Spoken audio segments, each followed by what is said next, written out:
to Bloody Good Horror, covering the best and worst of the horror genre since Halloween 2007. Listener discretion is advised.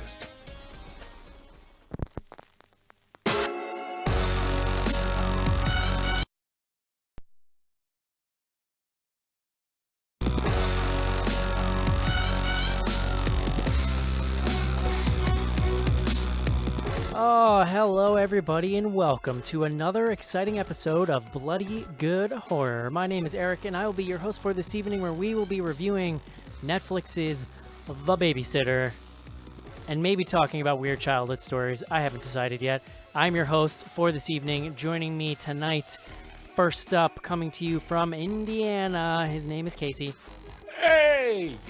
Next up, cosplaying as Mark tonight by showing up late to the show. First up, please welcome new classer Sophie. Oh my gosh, does that mean I also have to spill my drink on myself? Because I just showered and I don't want to do that. way to mark it up, Sophie. Next up on the show, the high priestess of books and reading and learning and smart people things. Also our resident artist and symbologist, just so many titles. Please welcome Cece to the show. Thank you. I'm glad we got all of the negativity towards me out in the pre-show. Well, I was about to say you also showed up late tonight, which has to be, at least be acknowledged. Yes, I was late. Listen, if you guys remember the show, you gotta, gotta roll with it. Last up tonight, hot off of being named People Magazine's Hottest Man of the Year, Hair Edition, and his Disney cruise. His name is Joe. My hair was on fleek on that cruise. Did they send you like a telex or something to let you know on the cruise that you had been named People's Sexiest Man Alive? Didn't need to. Yeah. Didn't need to know. I would walk down the hall and just tell people you're welcome. You're welcome for getting to enjoy this. Yeah. Very nice. Joe, I am very excited that you're back. I'm excited to be back. Well, to the podcast, not so much on dry land, but I don't like when you or Schnars are out, but I don't know. Like if I have to pick you or Schnars, sometimes I go with you, Joe. Oh wow! Yeah. Is it because nobody listens when I'm not on? I've got to imagine. Because you're always excited. Schnars isn't always there with me, Like. Yeah. He is kind of an asshole. Now, let's not get too harsh. Joe, you're back. Why don't you tell me all about your Disney vacation? It was amazing. So we went down last Friday, or like 2 Fridays ago. So we did a day in the parks, and then we did a 7-night cruise, and then we did another day in the parks, and then came home. And I mean, the parks were, what we always do, but the cruise, it's the first time I've ever been on one, and it was just freaking amazing. I mean, from what I've heard from the people on there, like the Disney, they really go like above and beyond. So like once you do that one, you're kind of spoiled and can't really do any others. But like I gotta say, there's 2 things I loved. One, there was no Wi-Fi. Like you could pay for it, but I was pretty much offline for 7 days. So like all the Trump you can pay for it. everything. You can pay for it, but it's terrible. Yeah, it's terrible, and it's like $300 for like 10 megs, and then you run out. So like I didn't like get one update on like Trump and his tweets for like 7 days. That's great.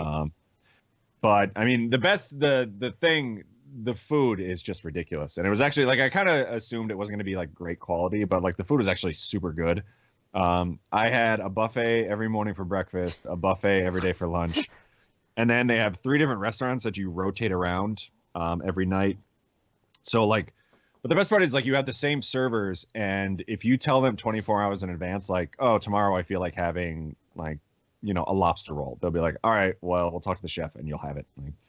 Like one night my wife was like, I'd really like to have ceviche tomorrow, and it's like not on the menu. They're like, okay, fine, like we'll make it. And then they just keep bringing out like piles of ceviche. I had trouble on my cruise not thinking about the immense amount of waste that must happen from that whole endeavor.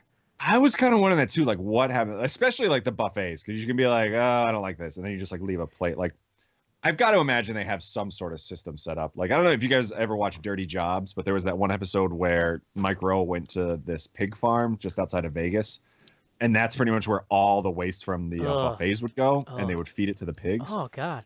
To me, it's I like gotta imagine they have some sort of setup like that. to me a cruise is kind of like a Roman orgy or something. It's like maybe the most decadent thing you could ever do. It's so over the top. Like at night, like I would be like, well, I don't know if I want the steak or if I want the lobster, so just bring me both. Like, Bring me both, and- sir, and be yeah. quick about it. and they have like these coffee shops all over the place with they usually have like pastries and stuff in the morning, and it's all like part of the food plan, so like it's just free. At night they would turn it into like charcuterie, so like I could just walk out at 10 o'clock and just get a plate of prosciutto, That's which I great. did like every night. That's like, great. too much, just too much. Yeah, it's too much. I also gained like 10 pounds on my cruise and felt disgusting. Yeah, after. I weighed myself for the first time today, and I'm like pushing 9. Did you have a window? Yeah, so it was our 10-year anniversary, so That we is- splurged a bit. Window is key. We actually had like a deck, like a decent sized deck with like chairs we could lie down on and stuff. We like splurged a bit because it was like our 10-year. I will say, like, yeah, go ahead. No, I was gonna say there's nothing worse than being drunk and waking up in a literal pitch black room because you don't have a window in like the That's hull what of I a was boat. worried about. Yeah. I don't think I could do that because like we've never been on a cruise, and I didn't think I could get freaked out by it. But like the first night we went out on the balcony, It's a little and weird. like I look out and it's like nothing but water, and I'm like, well, what happens if we like just fucking hit something right now? Like, where is anyone gonna come from to help us? Well, that's the whole movie about that, Joe. Yeah. But I mean, that's like 100 years ago. Like, it's still Near, Far. Oh yeah. I mean, there was like 100 of those references. Also, Joe, like I would be much more worried about getting norovirus or something on a modern day cruise. Well, that's the thing. Like, I was some surprised. kinda about, like, weird they butt are virus. so insane about like washing your hands and being clean there. Like, Yeah. literally, you go into a restaurant, they hand you one of those like bacterial wipes, and then a lot of them have like sinks right there, and they're like, wash your hands before you even come in here. And then like they have this kids club area which was also one of the best parts. Like we dropped our daughter off, and you could drop her off at like 9 a.m. and pick her up at midnight if you wanted to. So like you drop her off, and they have these like little jets that you put your hands in, Parenting. and it has like sanitizer and water that like sprays around them. So like the kids aren't like on their own to like wash their hands and just assume they're doing it right. Like they have like this whole system down. Like it's nuts. It's magical. Joe, what is the most Disney ass thing you did on your cruise? I mean, I definitely wore ears. I took multiple pictures with characters. Did you sleep with the ears on? No, that would hurt. I'm trying to think. Did you do weird sex stuff with the ears on? It was our 10-year anniversary. That's all I'm saying. You just kind of smiled a little bit. That's pretty funny. I will say, so back on when we went to the parks, we went to Animal Kingdom and went to the new Avatar Land, Oh. which sounds awful because it's based on the Avatar movie. No, I bet but it was that fun place, though. It was fucking amazing. They Yeah. have this ride there where it's like you're riding on the Banshee, and like they have it. It's almost like you're sitting on like a bike, but like the thing like moves in between your legs, so it like feels like you're riding on this thing that's breathing. Like if any of you guys can make it, it's insane. Nice. Hmm. How was your transition back into the real world, Ben? Not great. Not great. I we've- have noticed here pre-show that you have picked up a gin and tonic habit. Yeah. I mean, you can thank Kyle, Cece's husband, for that. Like I've been Yes. hitting that pretty hard. It's like that episode of Seinfeld where George has a crush on Dan Cortez and like starts acting and talking like him. Except in this case, I'm becoming more of an alcoholic. But yeah, big fan. No, we were not happy to come home. Like, especially because we came back to Chicago and it was like 25 and sleeting, and our heater was out, and it was just like a goddamn nightmare. All right. Well, welcome It was back, a Joe. rude We awakening. Thank you. are all very happy to see you.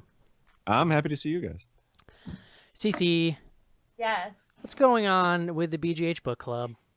We are currently reading, or you should be reading. I realized I have not posted it on the Goodreads page yet, but you should be reading The Demonologist by Andrew Piper.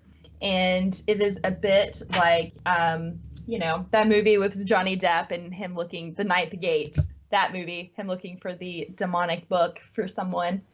So it's got some, historic fiction and some creepy texts. It's a little less paranormal and more realistic. Like a dark song? Is there like back shaving in it? I haven't gotten to any back shaving, okay. but I'm sure we could find something. Everyone similar. knows. Was there? Everyone knows back hair magic is the most potent kind of magic.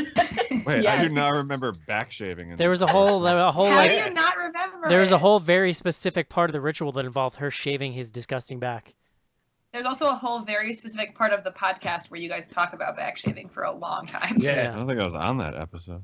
You should And see as that. far as back hair magic goes, I am the fucking master. Oh, Casey is the Wow. dark priest of back hair magic. a Nice. dark song. I was getting that mixed up with the metal thing one. Yeah, like it. yeah, I do. That rings a bell. Well, Joe, I hope you have not forsaken beer forever, because it No, is sir. time for the beer recommendation. Beer guts.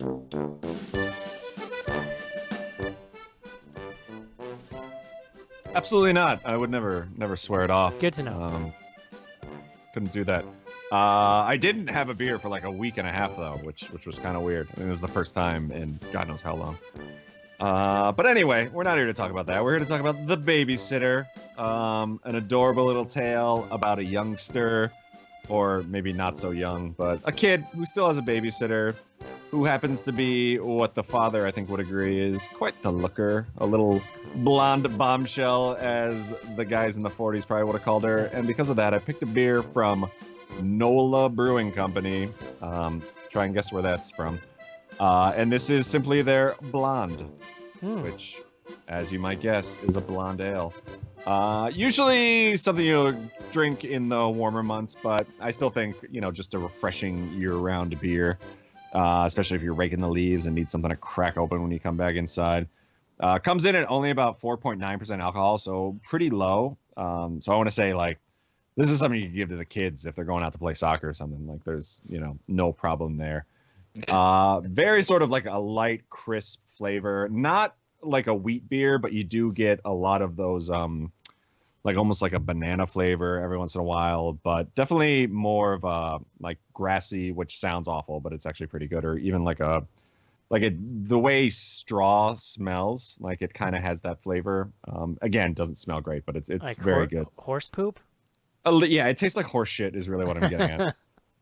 Nice. It's definitely these types of beers don't usually have a ton of hops. This one has a little bit to it, but not much. So it's definitely not, if you're like scared of hops or you're not a big into hop beers, like this is not the one you should avoid. I think it's pretty great. They put out really good beers. It's actually New Orleans Lager and Ale Brewing Company. So there you go. NOLAbrewing.com is their website, and definitely check them out if you get the chance. Nice. What's in Joe's personal stash this time of year? What, have we moved on to like winter warmers, or what do we got going on? Oh yeah, I'm a big fan of this time of year. I love like the Christmas ales that come out that are a lot more like sort of malty, and especially like around like Thanksgiving and Christmas. I love like a coffee stout and that sort of stuff to sort of wake up in the morning and start doing the cooking. What? Any of the darker stuff? Yeah, like if Thursday when it's Thanksgiving, like you got to start cooking at like 6 a.m. And you got to see your family later, so you might as well get started now. Yeah. So, what kind of beer you're going to drink to start the day? I get so fired up for holiday cooking and drinking while doing it. Like it's my favorite time of the year. Cooking and drinking any time of the year is a pretty great experience, for sure. Yeah. I'm very excited. All right, thank you for that, Joe. Let us Thank you. take a break now so that we can discuss The Babysitter. This is it, gentlemen. Your big break in TV. From the prime time, bitch. Main feature. And we're back. You know what I'm feeling like right now? I'm feeling like a word of the day. You might be saying to yourself, John Schnars isn't here. How could there be a word of the day? To which I would respond, guess what? Ladies know words too. Oh shit! Wow, we do. Hashtag feminism. I have It is decided. 2017. I have decided that I'm sick of Schnars not being here and there being no GD word of the day. So we have tasked Miss CC Riots with being our word of the day filler-inner on a permanent basis. Get excited, people! CC's first official word of the day. Oh Lord. I mean, you've done it before, but this is like for realsies now. Yes. I have done it before, and I was much better prepared then. But you know what? We're going with it, and it's actually a phrase, and the phrase is blood sacrifice. And we can find a lot of information about blood sacrificial instances in the Judeo-Christian Bible, but it is also something that was practiced through Central America, throughout Europe and Asia, pretty much worldwide. And, human sacrifice was usually done to appease or kind of please a deity, or kind of really seal home that need from a spirit.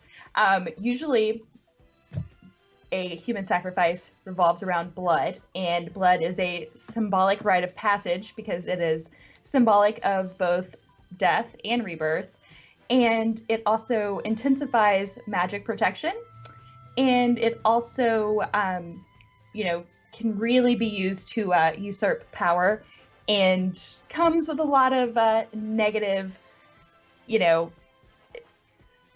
consequences if not done properly. Nice use of the word usurp. Yeah. Sipping on some user. Yeah. It just makes me think of Game of Thrones now, so I approve. Okay, good. Well, I'm glad. Usurper. Very nice, Cece. Thank you for that. Delightful. Good.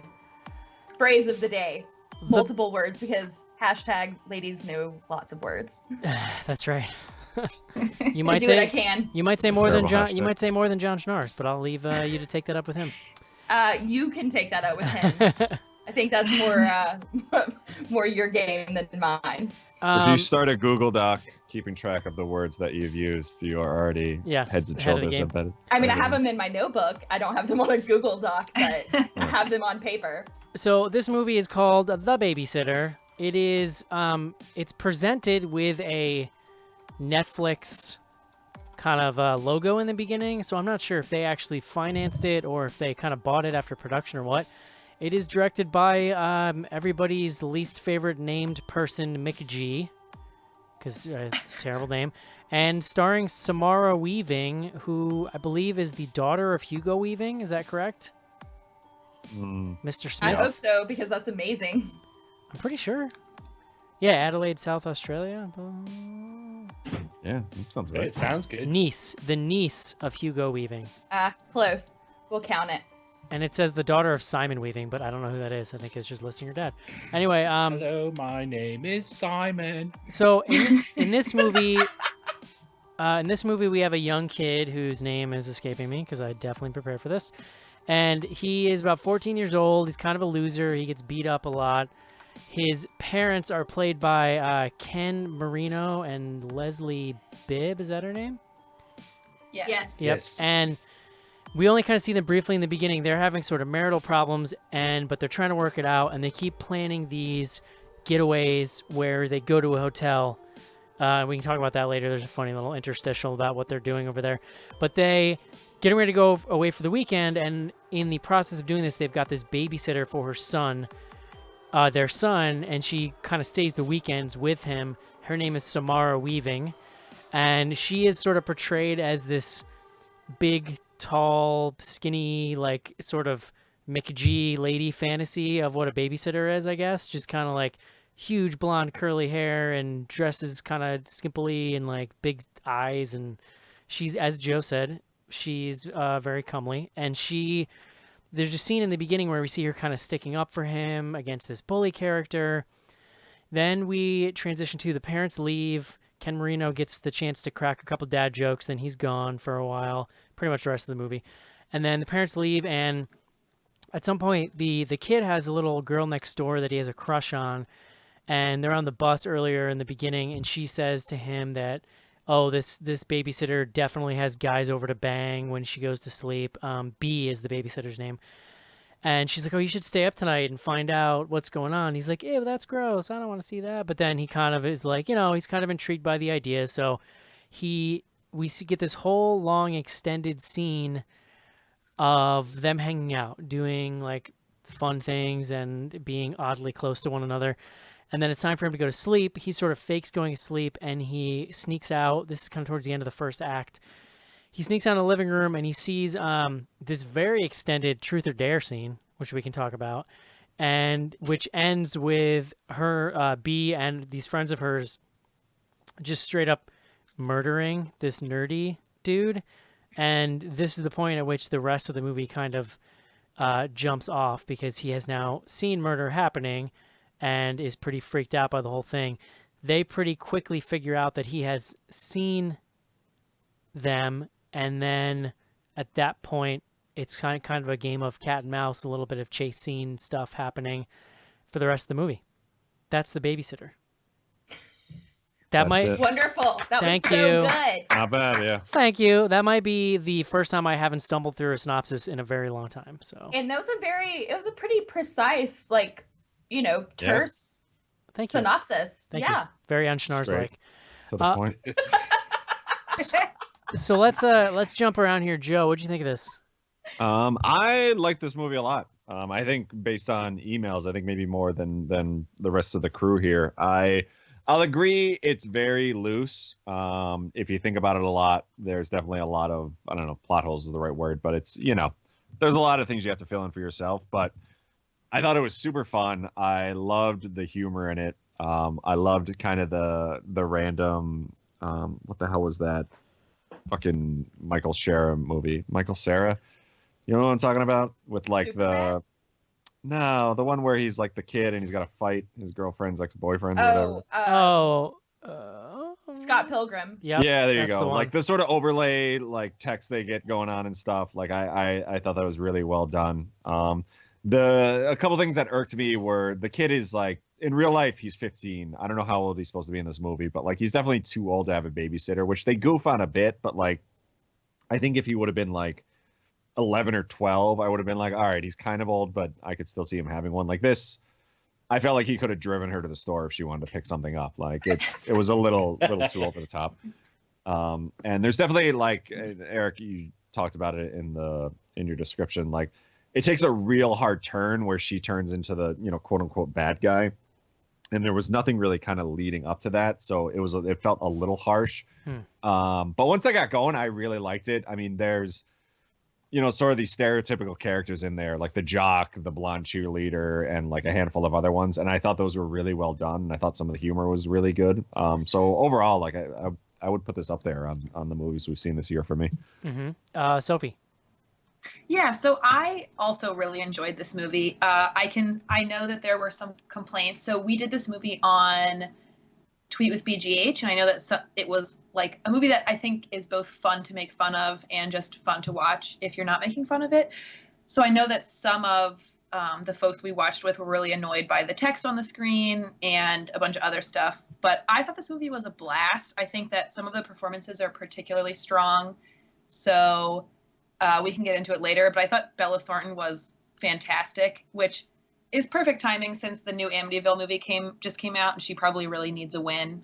I think I said this over email, but I think with a different cast, I don't think this movie would have worked. So many of the shticks that come off successfully, I think, work because of the dynamic between the actors and how charming the actors are playing these characters. But I think it's fantastic. It's super gory in a way that really worked for me, and I thought it was really fun. Casey. Yeah, I enjoyed this a lot too. That was really, I was kind of surprised seeing it coming out of McG, how well this came together. It had a good 80s feel to it as far as once the crazy stuff started happening. Like Sophie was saying, the cat, or CC, where everybody was saying the cast is great. Even like on the crazy parts, once everything comes off the hinges. If there was like one thing I would have, if I want to pick a nit at it, I would say the setup could have been a little bit shorter to add for a little bit more of the craziness on the end. That would have been like, and that, I'm not saying it really took away from the movie at all, but if I had to pick something to harp on, that would be it. Cece.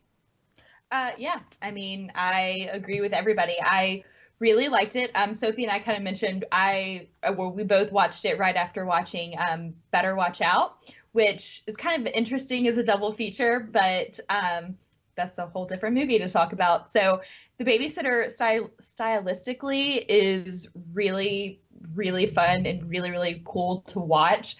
I liked all of the scenes. I thought that everyone did a really great job. I think that my concern was more like I kind of wanted to know a little more about the motivation, but it didn't slow down enough for me to get lost or get bored. It was just kind of like, oh, well, I would have liked to have seen what else is happening here. But overall, I thought it was really fun. And it is, like Sophie said, a really good movie to watch and kind of laugh at the same time. So I was impressed with McG for sure. Casey. You just called me. Oh, is that everybody? Yep. Yes. Sweet. Yep. Yeah, I don't know. I don't really have a problem with this movie. It's pretty fun. I agree that it's directed fairly well, although it kind of has these like affects that get annoying after a while, like this little pop-up text stuff that happens. I think that there are parts of this movie I found really funny, but also parts I found almost painfully unfunny. Like, I think for every joke that lands, there's at least one joke that is just super cringeworthy and kind of off. The jokes sort of happen rapid fire. So I think that, you know, even when they land bad, it's like, okay, well, there's another 3 jokes right around the corner, so it's not that big of a deal. I think, like, it's got this nice kinetic energy to it, and it moves well while you're watching it. But then if you start to like pull at any little thread, which isn't, I guess, necessary because, you know, it's a trifle, right, Joe? But like also there are so many things that could have been, I think, expounded on or just done a little better. I think that the kind of reasons for what's happening are super unclear. And I think that, like, in the end, you don't even really get much satisfying information about the B character when she's kind of the most, well, even kind of, like, she is the most intriguing character in the whole movie because the whole thing is kind of based around her. Right. And the actress is really good and has this kind of magnetic thing about her. So you just want, like, you want to know more about her, and it's just you don't really get it. But yeah, I think, like, it's directed really well. I just think the script is a little weak in parts, but overall, if you can kind of shut that part of your brain off, it's a pretty fun, light watch in a lot of ways. Yeah, and I think that, I mean, I know that we, you know, bring this up a lot with a lot of other movies, but I'd really be interested to see what they cut in pre-production because, you know, there seems like, I know in email we talked about a lot of the hot and coldness of, like, you know, some jokes falling flat, or you've got some characters who, like, the bullies show up and they're kind of underutilized. So I would be interested to see if there was more fleshing out of the B character and if we kind of get more motivate, like, her motivation. Like, is she just this babysitter who's, like, immortal, who goes around looking for, like, little boys to, you know, drug up and sacrifice people in their living rooms? Yeah, like, yeah. Like, what's really going on here? Yeah, I have a lot of questions about B. I have a lot of questions about this, like, group of people she's assembled. Like, they're all kind of fun in their own way, and they each have this little role, and they actually work really well in that sense. But you never really understand, like, how did these people come together? What's their ultimate? Yeah. I mean, you kind of find out their individual ultimate goals, but it's unclear to me why B would even need to bring people together, right? Because, like, because she already got her wish or whatever that is, because I don't even think we find out. I was going to say, I don't even think you know what the ultimate wish, what is it, like, immortality? But clearly, like, she's the one wielding this power, so why would she? It seems like there was a reason written down somewhere that she would have to, like, seek out other people to give the power to, and it's never told. Well, and we never learned how she cleaned the house so fast. That's true. That's very true. She had that book. Bewitching. But I think there has to be a spell in that book. Yeah, it's the nose. A lot of this stuff has come into clearer light for me after watching the movie, right? Like, when you're watching it, it's so kind of light and fluffy and silly that you just kind of go with it. But like I said, like, any kind of critical thinking, the whole thing just kind of melts away. But I think, you know, that's kind of part of it. Like, it's just a fun, because, I mean, I was and especially, like, I kind of mentioned. Think it out. think it out. You could do it. We totally lost you, Cece. Yeah, it's fine. I'm kind of curious because you guys talked about it over email and I didn't really notice it. But like, what humor do you think fell flat?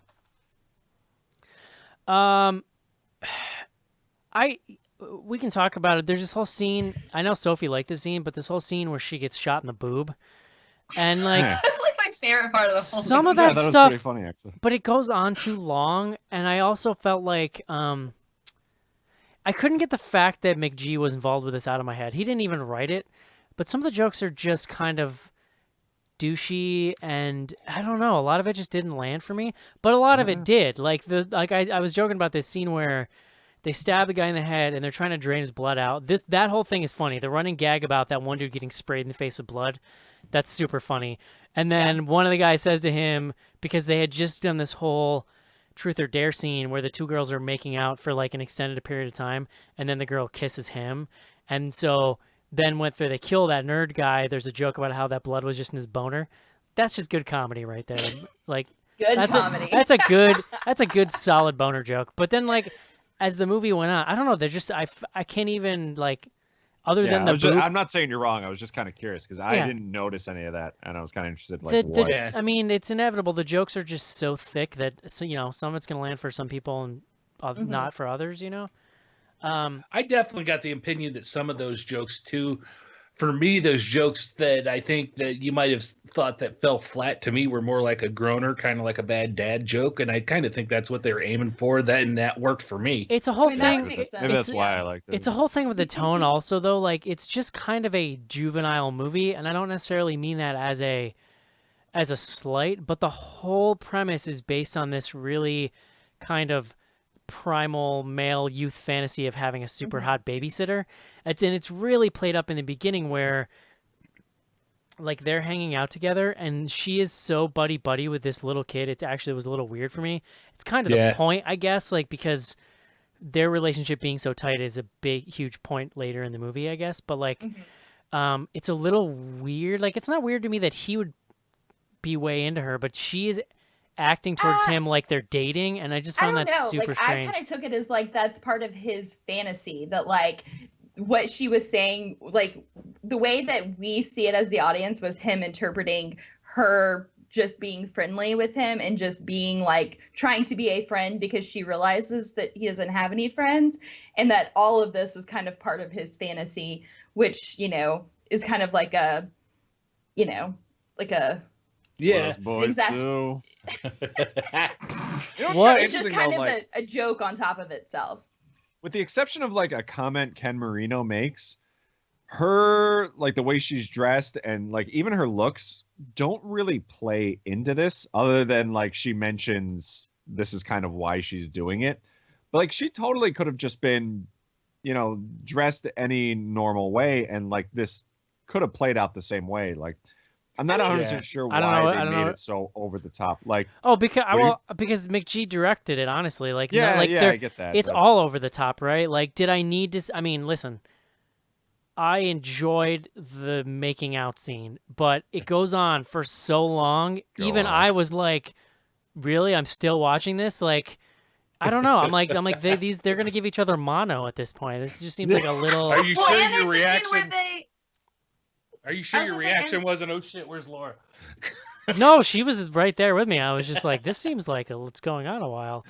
Well, and I think the scene where earlier in the movie where the kid and the babysitter go swimming and she wears like her skimpiest bathing suit to babysit this prepubescent boy, and the camera like very slowly tracks up her entire body. I mean, but I took that as the whole movie, or it seems like what she wished for was to be hot so that she could use her hotness to manipulate people. So for me, it eventually excused how sexual. That's kind of what I was trying to say. Like, it's like she's this succubus character that like is using her sexuality to bring in all of these people so that she can sacrifice them for her ultimate goal. And this over the top of her, like, looking super sexy or wearing something super skimpy is like this fever dream of this preteen who is in love with his babysitter. And like, yeah, she's super cute, but she's not like a dime ringer. Like, it's not, Oh. Like there's people who are like hotter.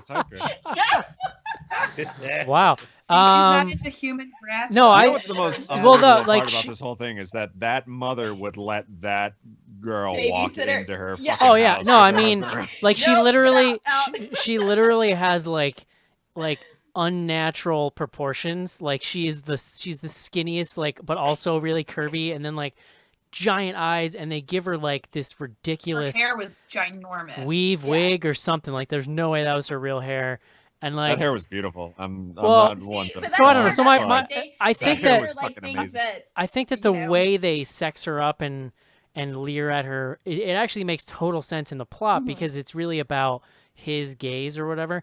It's just a lot, and it's the tone of the entire movie. And so I think different people, your how much you get out of that is going to vary depending on what you're bringing to it and your mood, I guess. Yeah. Yeah, if they're not, she's not your type, like Cece. But not No, even, but not I- even that. I mean, it's just, I'm it's just, saying, like, it's I just mean, laid on. no, It's she's just not my type, but that's It's a okay. real fucking uggo. I did not say that. Jesus Christ. It's just laid on really thick, and I feel like, yeah, I don't know. Six tops. Like the movie has nothing to say. That's kind of my other point. Like I actually think Well- I think they missed a huge opportunity with what they do with those two characters. I feel like, you could have really had this emotional weight in the end if they had given you the sense that there was actually something unique about their relationship, and then with the way the end plays out, like, by the end he's sort of found a little bit of his courage, right? And that's kind of like his arc. But also I think you could have this really deep thing where, oh no, she really, like, she was using him, but she really does care about him in a way that she didn't care about the others. But literally at the end she's just kind of like, no, he was like, he's like, this is the same thing as everybody else, right? And she was like, yeah, pretty much. Just like Yeah, but I thought it was Yeah. weird the they way did say something. I just felt like they really missed an opportunity to have a little more of an emotional punch to that stuff by having him just be like everybody else and her just being like, yeah, I don't know. Like she's kind of like, there's a little bit of a throwaway moment between the two of them, but I don't know. I just felt like they could have done that better. I think that I like that the way it ended, though, with the fact that they didn't have that emotional punch, because the lack of Yeah. it really kind of shows how manipulative and evil she is, and all of this, how close Yeah. they were, and she was protecting him, and they were having all these lovely talks about this girl he likes and stuff like that. Nope, fuck you, I was using you. But Well- for this movie, I feel like that's too downer of an ending, right? Like this is, first of all, it's a fantasy basically. Second of all, it's a light, goofy, funny movie, right? And then you get this like, and she's literally his only friggin' friend. Like he has Well- nobody in Well, the this girl world. across the street he's got. Yeah. Yeah, okay. Yeah. And I didn't feel that way. Like, I think that I saw it as this like super over the top fever dream of him being in love with his babysitter, and then it's this super stark reality wake up check that's like, hey, you're not special, this shit happens, and now you know who you are, so Yeah, welcome and to now the fix real the world. shit. Yeah, like now you're here. Listen, so maybe- you're not a kid anymore. Maybe I've gone soft, you guys. I just want a happy ending. Is that too much to ask for? Just saying. I mean, no, I totally get it. I want a but, little more you know. emotional fulfillment from that relationship. That's all. Yeah. So is anybody else, that girl that lived down the street, his friend that lived down the street, was anybody else like disturbed on like how close that was becoming to being my future when I was in high school? Well, So I'm pretty sure that guy looked like me. Oh, you What? mean her dad? Yes. Oh. I thought That's you meant that amazing. you wanted to make out with the neighbor boy across the street. That dude Hey, cracked that's my business. that dude cracked me up. I really liked when she asked if he can give the kid a ride home, and he's like, "Oh, your mom's probably expecting you to take the bus home, right?" And the kid just kind of stumbles the answer. He goes, "Yeah, okay, great. Then you should probably take the bus." See ya. And then he's like, revving the I engine. guess. He's like, "I can't hear you." Like that was pretty funny. That guy is hilarious, but that guy, we've seen that guys in movies before, and Colleen always swears that that's what I look like if I lose weight again. What other I don't know, I scene- guess there's no reason to lose weight then. Is there? What Yeah. what other scenes did you guys like? Like what other scenes stuck Um, out to you? I I lo- really well. Sorry, go ahead, Casey. Oh, I didn't mean to jump in on you there. I love Leslie Bibb in the crawl space with the spiders. It's hilarious. I I- thought Go ahead, Cece. I thought visually when he's being chased by the shirtless guy, Robbie Amell, and they like the whole chase scene was great, but when they like kind of go around the house and there's all that fog, like it's such a cool moment because you know they're in a neighborhood, but it's such an isolating scene that it was really well done. I was kind of surprised there weren't more scenes like that. Yeah, I know you mentioned over email, Eric, that you weren't a big fan of him, but I really liked the jock character. Like, I thought it was super funny when like he stopped the whole chasing him and he's like, you gotta go confront that kid, and then like it totally backfires and like it's still, and then it just like picks back up. I thought he was super funny. I was actually kind of bummed when he met his maker. I actually really liked. I like him a lot. I thought that he did a good job of like really overacting that stereotype. I didn't love him, but I loved the kid's reaction to him. Like I liked the earlier recurring joke about why doesn't he have a shirt on. Yeah. And the cheerleader's like look at him. Yeah. Look at him. Why would you? Like that was pretty funny. Great. What was the other? I was trying to remember. There was honestly the biggest laugh the movie got for me was when they randomly, in the middle of all this shit going down, cut to the hotel that the parents are in, and you haven't seen Ken Marino and Leslie Bibb for like 40 minutes, and they just like, she's giving him the saddest hand job while reading a book. Like, she's not even looking at him. She's like looking away. My wife looked up and she's like, is she reading something? I was like, yeah. And that's kind of like, this movie has these little moments where it jumps in, these little non sequiturs that are actually really funny. It was so weird seeing Ken Marino not being skeevy. Yeah, it was. He is so good at just like dad joke guy. Like even the joke about him and his jorts, I found pretty funny. Bring my jorts. I'm bringing my jorts. I'm doing it. You know, that was really funny. Like they definitely could have shot all of their scenes in a day. Oh, I'm sure they did. For did. sure. I thought the weakest of the characters was the gal in the beret, the one who like follows him under the crawl space, like, and I thought she could have been pretty interesting, but they gave like zero backstory. So she's not much of a character, but I love that actress. People who love awesome movies might know her from the Pitch Perfect franchise. Right. Oh yeah, she's the quiet talker. Right? Yeah. So I didn't know that. I really like her, and actually, I just thought she was like not much of a character, but when she's chasing him under the house, I thought that stuff was actually kind of scary. Oh yeah, that probably was the scariest. She plays such a creepy, like her the whole demeanor in this movie is really unsettling. Yeah, I just think they could have done more with her, and I kind of wish they had. She didn't really have a shtick. Like everybody else had a shtick, and she just was like, exactly. She was just. But she also came across as a little older as the rest of them, so there was some innocence that was not around her that made her seem a little bit more sinister, especially under the crawl space part, because everybody else was obviously in high school, and you figure everything that they were going for was typical stupid teenager type ideas and dreams that they were going to ask for. But she was older. You didn't know exactly what was up with her because you didn't have any backstory. So when she started getting active, it's kind of like, oh, she could be our loose cannon. Yeah. But I think she's the only one that we didn't know why she was there. And so it feels like her performance was awesome, but like Joe said, just because they didn't give her a ton to do. Like she's just, I feel like her character was someone who wears a beret and has antique needles, and that's all we knew about her. Yeah, well, that's it's just true. Like she's supposed to be the artsy one. Like you have the jock, the artsy one, the cheerleader, and like it just seemed like she should have had a little more. Yeah, because really the only thing they gave her to do other than sitting around in the spin the bottle circle was crawling under that crawl space. So that's a fair point. I feel like honestly, I don't remember the name of the character, but the black guy who, spoiler alert, dies relatively early. I feel like his character, I have a better understanding of his character than I do of hers, and he dies way earlier on. For like, even though I mentioned him earlier in the episode, I like completely forgot he existed in the last 20 minutes. Oh, his death was one of my favorite parts of the movie. Because it was a good death. It's very shocking. Yeah, his death was pretty funny. Yeah. It's interesting. It's interesting that looking at McGee's filmography, he hasn't, like, what did he did those, didn't he do those Charlie's Angels movies? He did one. He did the OC. Yeah, he did the first. OC? He did the first Charlie's Angels, and then he's been directing. What? Oh, he did second one too, but he did Terminator. He directed Terminator Salvation. He directed the Bare Naked Ladies video for 1 week. That's amazing. And then he has like. I see the influence. Oh, that's nothing. He also directed the video for All Star, Oh God. as in Smash Wow. Mouth. That's a 1-2 punch right there. There's only one All-Star, Casey. And then Sugar Ray every morning. then he has like a Wow. bunch of he has a bunch of TV movies and TV episodes, and then this. It's just really interesting because I feel like for a time in the Wait, late didn't he 90s. do Transformers? No, he did not. Oh, you're making that up. For a time in like the late 90s, early 2000s, he was doing like huge, big budget movies. Like, I mean, I guess it was mostly just those Charlie's Angels movies, but they were pretty big.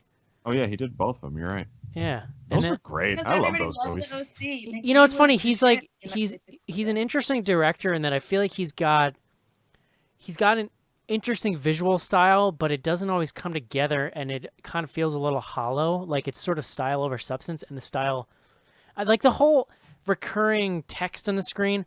It wasn't even done well. It didn't look cool, and there was Shut up. there was such a long period of time in between when they popped up that it even like at some point in the movie you're like, we're still doing this like 60 minutes into the movie, like really? I don't know. It just was a little kind of flat for me. I like that his picture on his IMDb page kind of looks like he regrets deciding his professional name was McG. Yeah, it's a stupid fucking name. Didn't he used to have a soul patch who too? wouldn't? I feel like he definitely had a soul patch at some point. Oh, totally. Wow. When you're directing fucking Smash Mouth videos, you gotta have a soul patch. Yeah, Yeah, I think you have to have that to get the job. yeah. Jesus, he directed the Pretty Fly for a White Guy video.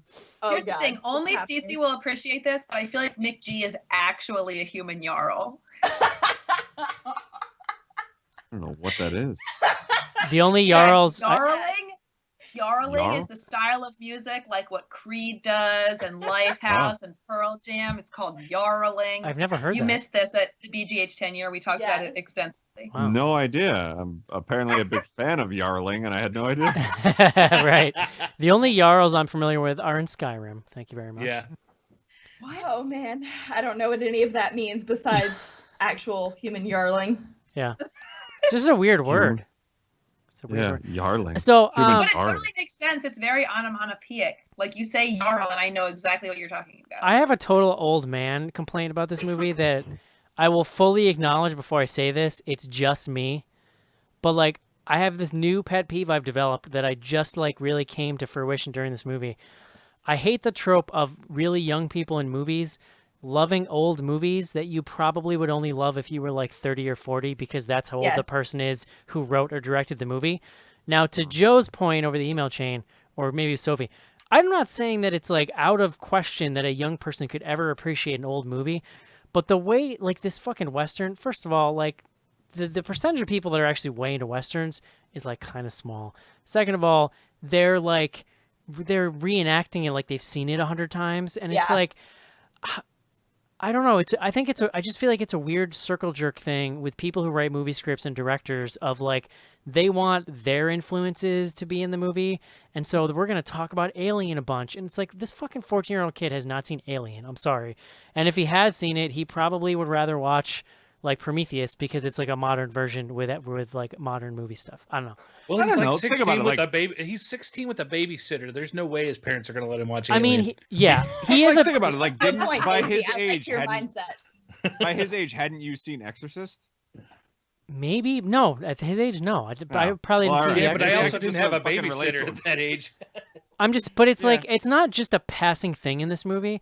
Like they wrap the whole emotional core of this movie around this exchange where they're picking their top 5 like sci-fi dream team, and I fucking hated that scene. It just felt like so forced and out of place and like not necessary. Like I get it. It's a movie reference. I don't know. I feel like I was watching a Family Guy episode or something at some point. It just was like a little much. I'm over it. I'm over like gratuitous 80s movie references. I don't give a shit anymore. Yeah, I'll agree with you there, but Tell I didn't us- think it tell was us how you so out really of feel. the norm that this kid could be like a big movie buff because he has no friends. And I was gonna say, But he what doesn't- if? yeah, they kind of make it seem like that's the only thing he does. So But what somehow- if- but what about if the this girl? We've talked about this girl. B has gotten her wish. Mhm. Maybe she's had it for a while. Maybe she's been alive during that era, and she's the one that introduced it to him. Well, then you've Yeah. That's a good point. then you've officially put more thought into this script than anybody who wrote it. yeah. I got the impression No. she had introduced him to a lot of Yeah. this stuff. Because I mean, like the whole conversation, like their conversation over the counter, like when they're talking about their top 5 or kind of villains or whatever, it makes it really seem like she's. I feel like that's why he idolizes her, is that she's kind of, you know, introduced him to the world outside of his own house. So I can see Casey's point. Yeah, it's totally spitballing though. Yeah, I mean, honestly, it's Eric's totally right. That's way more thought than that went into the script. we talk a lot on the show about like me now or us now versus us 10 years ago. I think if I had seen this movie 10 years ago, I would have been freaking out about how much I loved it. And but now it just feels a little rote to me or something. I don't know. I had So I have fun. a question. I enjoyed watching it. I don't want to sound like I didn't. I feel like I liked this movie more because it was a Netflix movie, and Oh, I'm yeah. wondering if that's just me. Like, if this had been in theaters, I don't think I would have liked it, but I watched it on Netflix, and admittedly, I think watching it immediately after Better Watch Out made me like it a lot more. No, So I I really thought this movie agree was a with you. blast. Yeah. It's I think No, 100. that's- That's again another topic that's like been on the show a lot lately. 100%. Like it's so much less of an investment to just because you can decide you don't like it if you want and watch something else. Right. You know. Well, Yeah. I was thinking this earlier to that point because when we were sitting down to start watching this, when I mentioned when we were talking, I mentioned our mini reviews or whatever, I had mentioned it had kind of an 80s feel to it. It also had kind of an 80s feel as this is something late 80s, early 90s. You'd be going to the video store, you'd be looking at covers, have no idea what these are because all of the big blockbusters have been rented out. You'd look at that cover, it's like you'd say, oh, that picture of that girl looks cool. She's cute. I'm going to rent this. It says it's a horror movie. And you go home, it's like, oh, wow, that was pretty cool. It would be like a really good blind find. So it's kind of cool that it showed up on Netflix because if we would have paid $10 to go see this at the theater, probably wouldn't have fared quite as well. No, I I think so. I would have been okay with it. I mean, I think I would have been fine with it, but I don't think I would have enjoyed it as much had I gone to the theater. Like, I mean, I think I watched it at like 12:30 at night after, a long day. That was just like, okay, this is cool to just turn off and enjoy, which is great. Like I didn't want to have to think about anything. I didn't want to have to like figure out anybody's motivations or anything. Yeah, I agree. past Like that. it definitely could serve that kind of a function if you're in a mood for that type of a like light movie that's just kind of fun. Yeah. Yeah. We didn't even mention, but it's very gory and the effects are pretty great. It's Yeah, like they kind really of are. surprisingly so. So, I'd love to see more movies of this quality come out of Netflix. I watched 1922 that they released with Thomas Jane. Not quite as fun. no. It sounded like Casey said boobies. Yes! Oh my god, I was just Well, I do enjoy those too on Netflix. But Just high quality boobies on Netflix. What are we talking about, boobies or movies? I guarantee someone's made a site out there that has like a running count of what movies on Netflix have boobs in them in case you were curious. have you not seen MrSkin.com? Yeah. At least one of the boobies in this movie was deflated, so Yeah. Still one good boob. I don't think It there were still boobs. counts. There were like boobs in this movie, right? I don't think so. Yeah. No. No, just a bloody deflated boobie. Just the like the kissing scene. It's like it was too aggressive with the tongues. I feel like when I'm watching something like that, all I can think is like you're gonna Give your get feelings, Eric. We get like it. you're gonna get strep throat. Like that's how you get a sinus infection. Is all I'm saying. Is that how you felt watching like Wild Things? You were like, "Oh, girl, stop that." But I don't know that was like there was nudity in that scene, but it wasn't quite as like a long of a close up on it just happening. I was on the train and I nudged the guy next to me and I said, "You gotta look at this. Check this out, dude. Look at. You're telling the truth because that's amazing. Did you look over and just go, look, it's still going. It's still happening. That's funny. I just held it up and looked at the woman across. Colleen watched this with me, and they I knew where they were going once they started the whole kiss scene, and Colleen is really grossed out by like anybody that like stretches their gum out of their mouth, blowing bubbles. Oh and stuff. God, that They was chew gum is disgusting, no. and she literally almost had to leave the room. Yeah, that was. You know what? I had totally I mean- blocked the gum part out of my memory, but that was super gross. that was unpleasant. Yeah, not I was cool. cool with all of it. Listen, I'm not saying I didn't enjoy it. I'm just saying at a certain point I was like, oh, okay, all right, okay. Just on the bus with my headphones. Oh boy! Oh, Oh, good Lord. Okay, guys. That's gonna do it for the Babysitter. Would you recommend somebody watch this, Sophie? Yes, and honestly, I would really recommend the combo of watching Better Watch Out and then give it a day and then watch this immediately after. It's a nice pairing. It's funny you say that because somebody came in, wrote in about Better Watch Out, which we'll get to in a little bit. It's awesome. Yeah. Yeah. Cece. Yes. I didn't give it a day. I gave it like 10 minutes and watched The Babysitter and thoroughly enjoyed it. So yes, I recommend it. Jojo. Yeah, 100%. Casey. 100%. Indeed. Yeah, I agree too. Even though it sounded like I was pretty down on it, I think like in the moment it is pretty light and easy. It's a breezy, easy watch that I feel like is, if you're in the right mood for it, it could definitely hit the spot. So I think it's fun, and there's not making my top 10 list, Joe, but we do have to revisit it. I feel like we missed a couple things. I will pull it up. We got a lot to talk about. Nice. All right, guys, let's take a quick break so that we can do some fan mail. Remember those idyllic scenes out of your childhood? Crisp winter nights, sleigh bells, crackling Yule logs? Remember those? Remember them well? After Black Christmas, they'll never be the same again. Black Christmas. If this movie doesn't make your skin crawl, it's on too tight. Rated R. Hi, this is Adrienne Barbeau, and you're listening to Bloody Good Horror.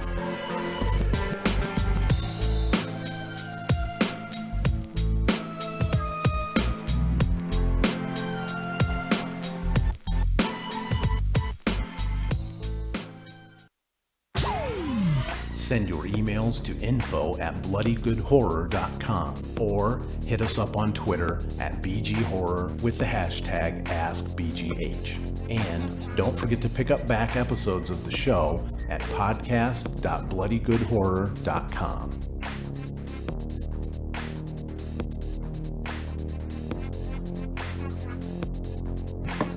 And we are back.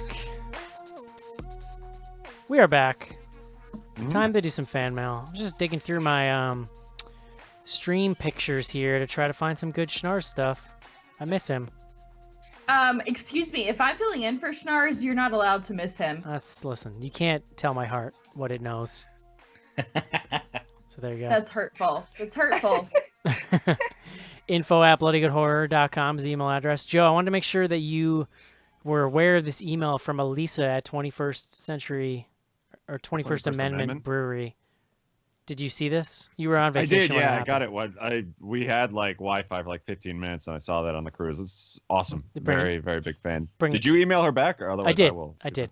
But maybe you could send her an email too. Yeah. Did it bring a tear to your stalking eye? Her. Did it bring a tear to your eye? What's that? Did it bring? Oh yeah, no, that's awesome. I gotta eye? say that's probably with the exception of like Renegade that we've done stuff with, like that's the first time we've gotten like an actual response from a brewery. So that was great. a huge. I know that they've tweeted us before, so I had an inkling that maybe we had some listeners, but no, it's awesome. Very nice. Honored. I love it. Info@bloodygoodhorror.com. Michael says, "Hey guys, longtime listener to the podcast since 2010. But this is the first time I've ever contacted you guys. I heard you mention reviewing The Babysitter for next week's show. I thought you should consider a movie with a similar premise as far as babysitting goes called Better Watch Out. Yep. Compared to The Babysitter, Better Watch Out is the far more superior movie, in my opinion. You might just feel the same. It actually stars the two kids who were the main characters in M. Night movie The Visit. Really worth checking out. It's available to rent on iTunes, and I think the Blu-ray is out towards the end of the month or maybe December. Take care, guys. Hope you consider it. You guys entertain me every week. Sincerely, Mike G. Maybe this is Mick G. Mike G. My gosh. Mike G. Mick G. I'm just saying, maybe he's trying to tell us that his movie's terrible, Maybe. and we should watch Better Watch Out. Made Sophie's facial expression as soon as you read that line out. It went from big smile to. Do you think that? Which one do you think is better, Sophie? So I don't know that it's better or worse. It's a very, very, very different movie. So, It's more fleshed out but it's completely different. Like I This didn't one's a lot more know. fun. Yes, I did not know. I didn't watch any trailers before watching Better Watch Out, and I was like, "What the fuck am I watching?" Yeah, I agree. Language, CCGs. Sorry. Lord. Next up, we have a heartfelt email alert, Joe. Put on your heartfelt face. This was a little belated, but we got an email in from Monica about the BGH tenure. Oh. Super fan Monica. She says, I'd like to apologize for taking so long to send this in, but I've been doing mental rough drafts of this since leaving Milwaukee, so here it goes. My trip to Milwaukee was incredible on so many levels, but getting to meet each of you was for me beyond words. The podcast has helped me through some very difficult times, and when I stumbled in and out of my own darkness, it was there for me to return to. I still struggle to find the words to define what the podcast means to me, but I'm here today in no small part because Bloody Good Horror helped me laugh when I thought I couldn't. It gave me something to look forward to when I wanted to destroy everything around me, and it's taught me that sometimes strangers make the best friends. Some of my highlights from Milwaukee were getting 2 evenings of drunk schnars, witnessing Sleepy Eric, trivia, Go Team, Boner Tomahawk, it was a good deep cut BGH reference too. The new class trip to Walski's, getting a picture of Porg on Eric's microphone, drinking in the BGH house, sitting by Schnars, Eric, and Mark while they fell asleep during the movie. I didn't even remember that she was there. Cece being the shortest person in the BGH house, having Joe stare at me wide-eyed while I pounded half a pint of coffee stout, then giving me a high five. I couldn't have asked for a better trip. I'm still in awe of how beautiful and clean Milwaukee is. Andy's phenomenal for Milwaukee recommendations, and I'm cursed for having gone to Comet Cafe because it's so far away. Even though it didn't make it in, I was very touched to be able to record with you guys after Lakefront Brewing. It was very much a Disney-like moment for me. Joe can explain that. Warm regards, Monica, a.k.a. me, Corazon, me more. We did make her wait in line for an hour to come into the house, so I think that's the Disney moment. What? Dang. So the Joe, you just distracted me with the chat. I was just about to say something. Sorry. We did record with Monica on Friday night. Yeah. She would have been the only fan recorded in the show, but I didn't even mention this on the show yet, but I turned it on to listen to it, and immediately Schnars is there slurring so bad. And a red flag went up, and I texted him. I'm like, I don't think you want me to put this out. And he was like, yeah, don't put that out. I was like, all right. I like that drunk Snars for 2 nights was her highlight and my low light. It also was like, I don't know. I wasn't like Schnars drunk, but I was drunk enough that I was like, I don't love this. And so it had nothing to do with Monica, but it was more like, I don't know. It was like image protection from BGH. Mostly gibberish. Yeah. Monica was great though. She brought us all gifts. Yes, like she was super, wonderful. super awesome. I'm really happy we got to hang out with her. They brought Joe and I some pretty fantastic dry hop session ales. Yeah, Nice. those beers were great. Yeah. Cracked those pretty And quickly. I will say that everyone else went to bed when I showed up, but Sophie and Monica were still up and partying when I showed up. Well, And then Jason bought us all redheaded Yes. plus at like 2:00 in the morning. Yes. Ugh. Jason The drink, was guys, also the there. drink. Yeah. none of that sounds fun to me. No. I mean, you have missed to give out. I have to give major props to Monica because at some point during the weekend she gave my boyfriend a bag of gummy worms, not knowing they're his favorite thing, and there's some kind of weird gummy worms he's never had, and he's bought them 4 times since we got back from Milwaukee. That's amazing. It's just an adult walking around buying gummy worms. Interesting. Yep. Just what he does. I will say I did really enjoy Sophie's hungover voice the next morning. Oh my God. I feel like if you really leaned into it, you could have done a whole like Linda Blair from The Exorcist kind of thing. I didn't know it sounded like that until I listened to it. Oh, I knew it sounded like that as soon as you started talking. I was like, oh, that's different. I liked it. It sounded very world weary. You were beaten down. I was going to say, I have 2 prison visits coming up this week. If anybody wants to record right after that, I'm sure that was will make an appearance. Man. All right, thank you, Monica, for writing in. info@bloodygoodhorror.com. We're also on Twitter at BG Horror with the hashtags AskBGH and BGH Classics. Hells yeah, bro.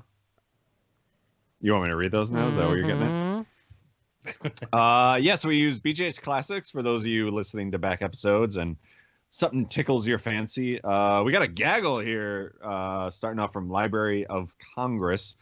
First up, from episode 235, Eric saying, Mark, don't forget to look up tweets for this movie. Mark, like I'm not already doing that shit. Andy, damn! Episode 220. Episode 225, this is the Sinister episode. Eric saying, Mark, I want to plug the game we're playing this weekend. Joe, Ookie Cookie?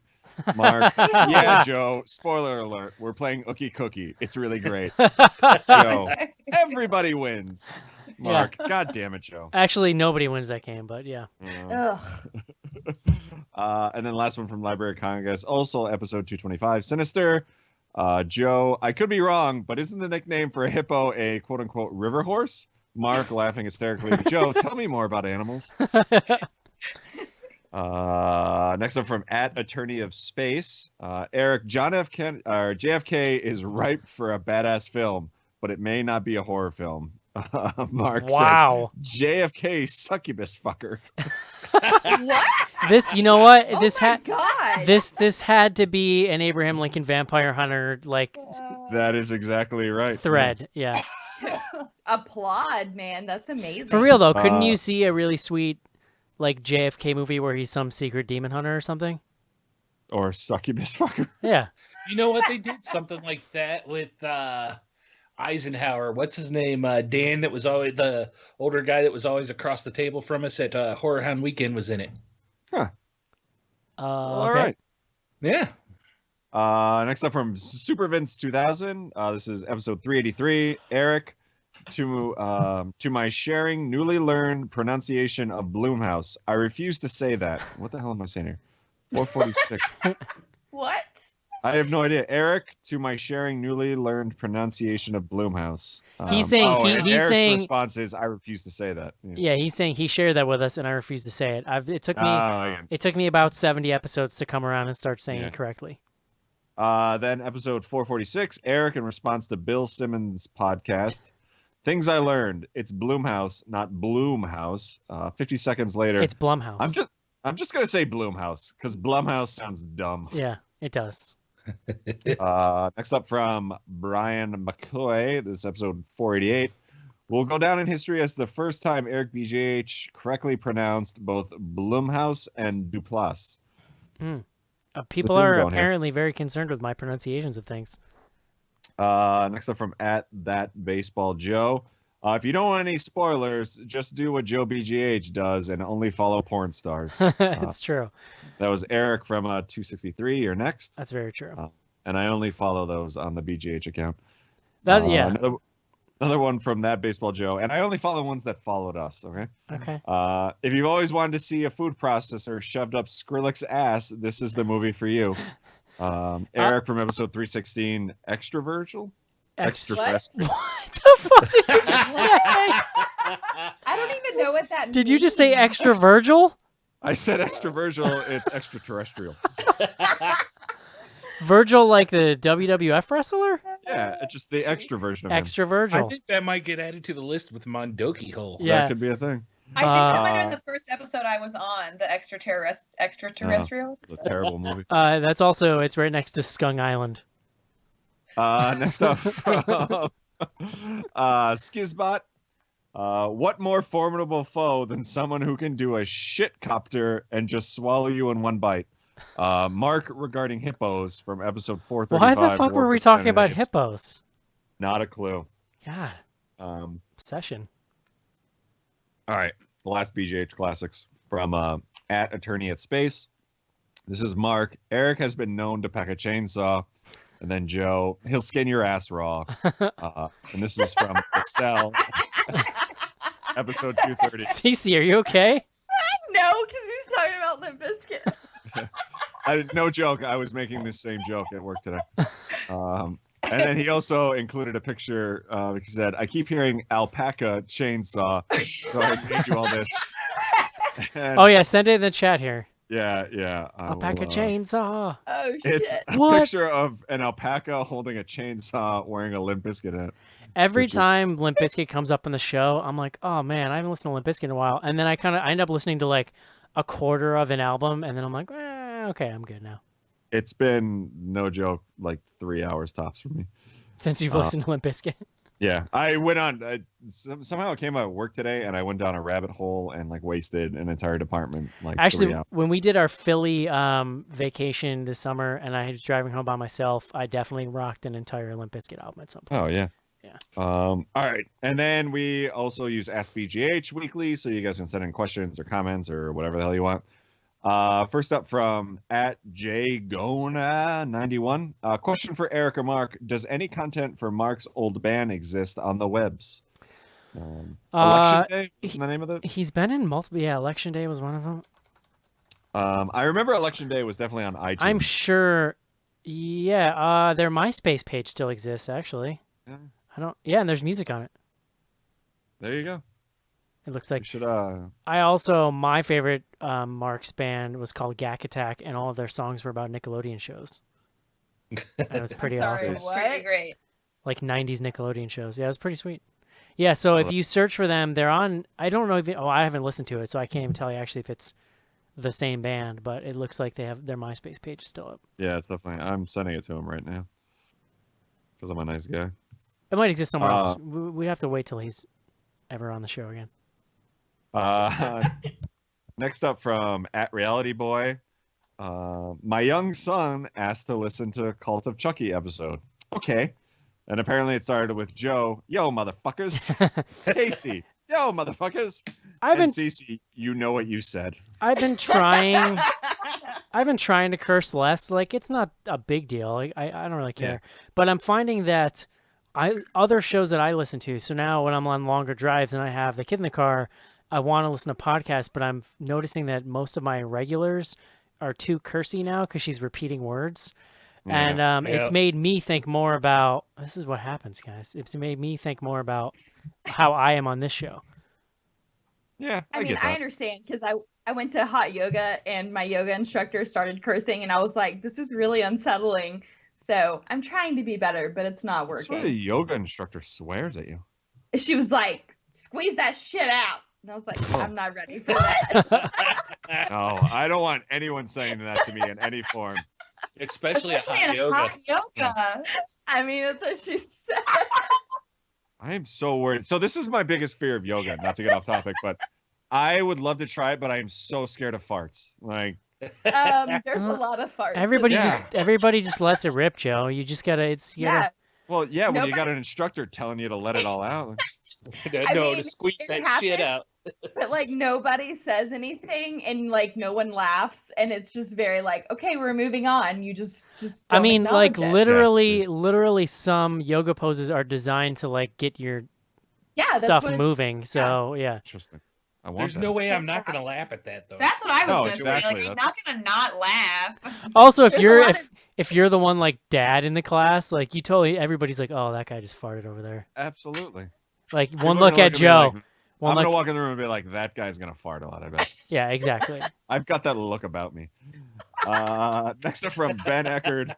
Seriously though, what is with Eric's appreciation of the worst entry in every horror series? Does he also love the last Hellraiser with the pudgy pinhead and the Amityville with the haunted lamp? I had this whole exchange with this dude on Twitter because he was mad at me because I was saying how I like Jason Goes to Hell last week on the show. First of all, I stand by it. Second of all, I've said this before in the show, but I feel like I used to have really strong opinions about the different movies and like say the Friday the 13th series or something. But as I got older, like I just have so much nostalgia for the whole thing that I just I don't make value judgments on them anymore. They just all make me happy for different reasons, regardless of if they're I'm incapable of judging if they're good or not because I love them all like my children. Like some of them might be funny looking or slow or something, but like they're still my children. So I love all of them. Mm-hmm. Does that make sense?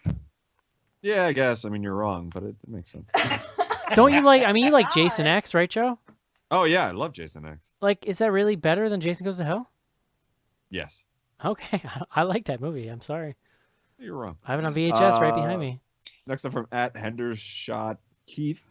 I know it's a dead horse, but what about Candyman versus Mark Duplass?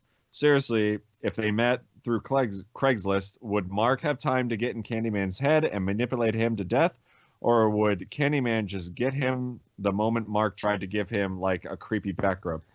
I mean, Mark Duplass could disarm Candyman. I think so too. I've been pretty staunch on my Candyman stance, but I'm pretty sure Mark Duplass would win. I don't think so. I would think if Candyman got into that hot tub with that bloody stump, that he might be at risk for like a staph infection or something. Oh, that's true. Yeah. You know what I mean? Well, Mark Where did the Duplass' bees superpower. come from? Well, I believe if the original mythos, like, right, he was I don't know if he was an ex-slave or if it was just that he was like a freed slave or something, and that him and this white woman fell in love, and he's murdered by the townsfolk, and it has something to do with bees. Like, he's murdered by bees or something. So then No, I understand that. He's allergic. Like, where do the bees come from within him? Because that would make a difference in the hot tub. It's supernatural. I don't know. They come out of his fucking... Comes out of his What? mouth. As long as it didn't drink the hot tub water. Do you think when Candyman goes to yoga, he just like farts bees? Oh, no. I hope Bee so. farts. Yeah. Bee farts are the worst farts. Yeah, I don't know, man. Look, I like Mark Duplass. I think that it could get weird, but I got to give this one to Candyman. Like, come on. He's no Brock Lesnar. So Mark Alright. Duplass' superpower when he's killing these people is like talking to them and disarming them and stuff like that, and getting them into these weird conversations so they forget that they're dealing with the serial killer. All that Candyman's going to answer with is Helen. So it's not going to work for him. Also, while I'm thinking about it, guys, the original Candyman is amazing. It is. Yeah. It's amazing. I love it. All right, we got a ton more questions here, so let's Damn it, Joe. let's keep 'em moving, kids. Next up from @JamesWires, not a question for Ask BGH really, but you need to set up your own horror franchise. Shitty Jigsaw. Oh, yeah. I don't know if you listened to the last week, Joe, but Jason and I went, or 2 weeks ago, Jason and I went on a whole jag about creating new Jigsaw traps. Did not, but It was mostly all involving Chobani yogurt. It was the whole thing. oh, I love Shobani. Yeah. Well, next up I from will use Mr. I will use your love of Chobani to lure you into some type of life-defining trap. All right. I mean, I don't love it that much to like put my hand in like a fucking mousetrap or something. I thought Mr. you meant like in Finn a tub of 607. Chobani. Just dip in it. What would movieguide.org's review of Trump's presidency be so far? Probably positive, I would assume. Listen, Thank God there would not be any upper male nudity. listen. Yeah. This is the 90 minutes a week when I don't have to think about that type of thing. Yeah. Next up from @Skizbot, why did he hide under the house? Why did he hide under the house? I actually did Run, think that. dumbass, Yeah, run. just fucking run away, dude. Like, nobody Yeah. even knew where he Hey. was. He had plenty of time to run away. He blew up the artsy chicks, so it worked for him. That scene next up from- was kind of cool.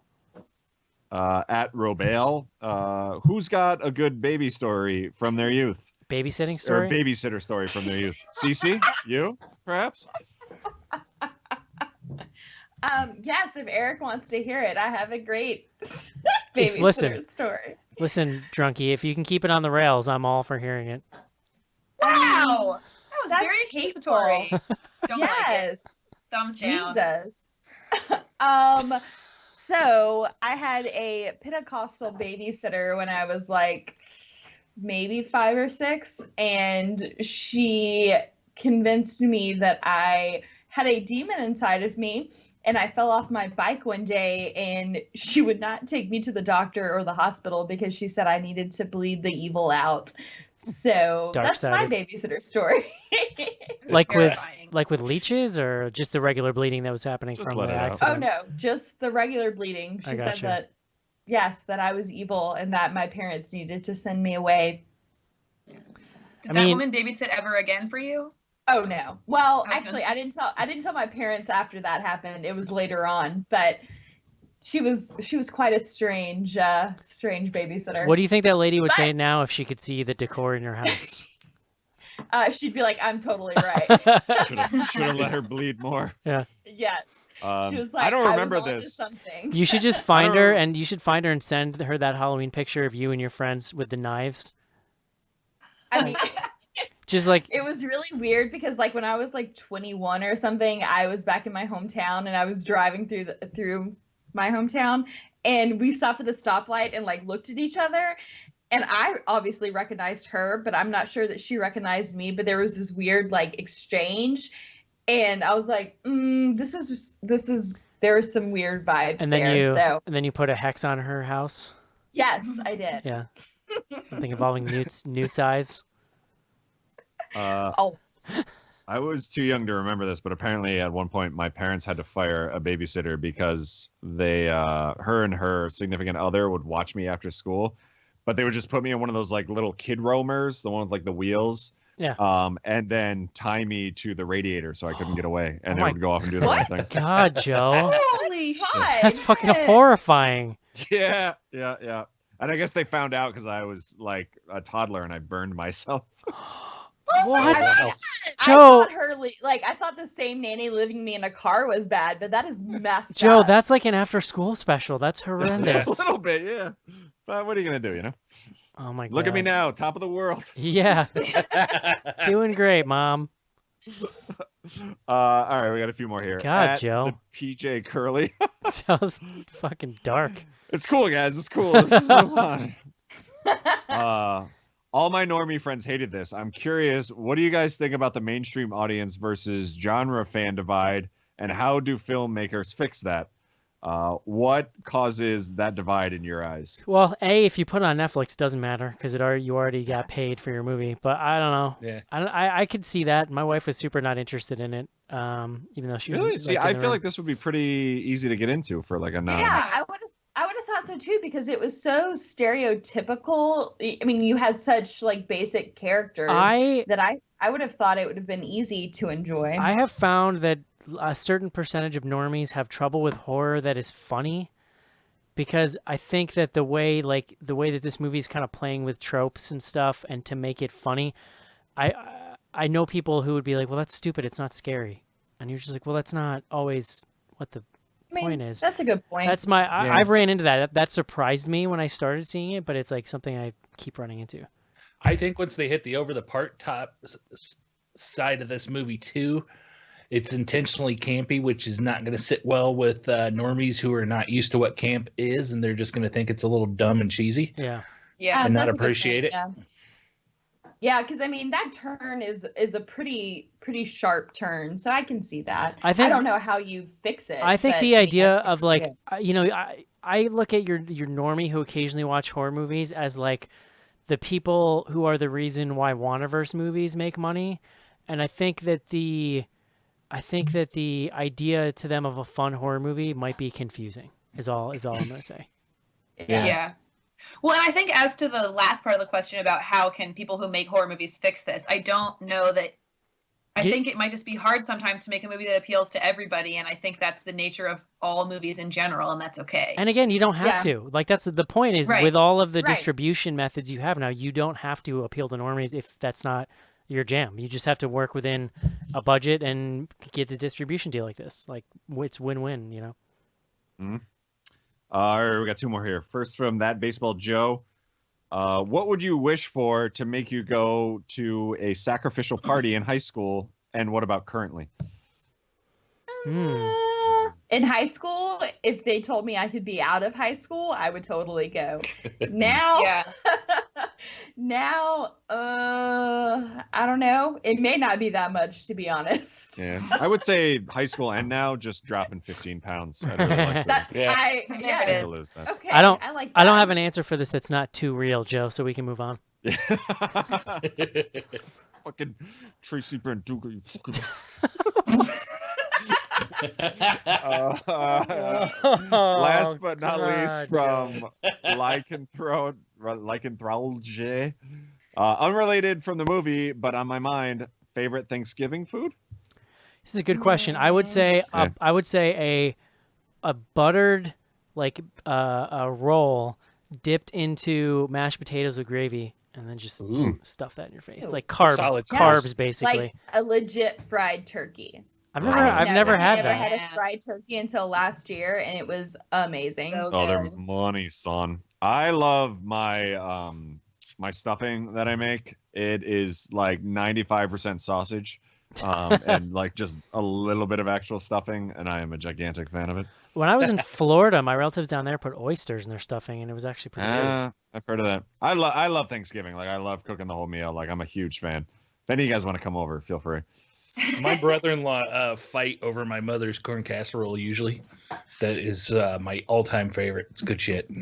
Guys, I'm going to have the most boring answer, and I'm probably going to get a lot of hate on Twitter for this, but my all-time favorite thing to eat on Thanksgiving is cranberry sauce. Specifically, I only like cranberry sauce that was in a can. Yeah, no, My wife's the same. Like when Yeah, I was she's when I hardcore. was little, I didn't eat turkey. I didn't eat mashed potatoes. I ate cranberry sauce and rolls. I have expanded my palate, but cranberry sauce is still my favorite part. And my listen. entire family still makes fun of me for like, I don't know, I was probably 6 or 7, and my I'm just uncle impressed. like bought legit cranberry sauce, and everybody lost their shit because they were like, well, Sophie's not gonna eat this, and now all she's gonna eat is rolls. Well, listen, it's a comfort thing. I totally get that. Like that's what we had when we were kids. I don't love it because it's kind of gross, but I totally understand that thing when you just want.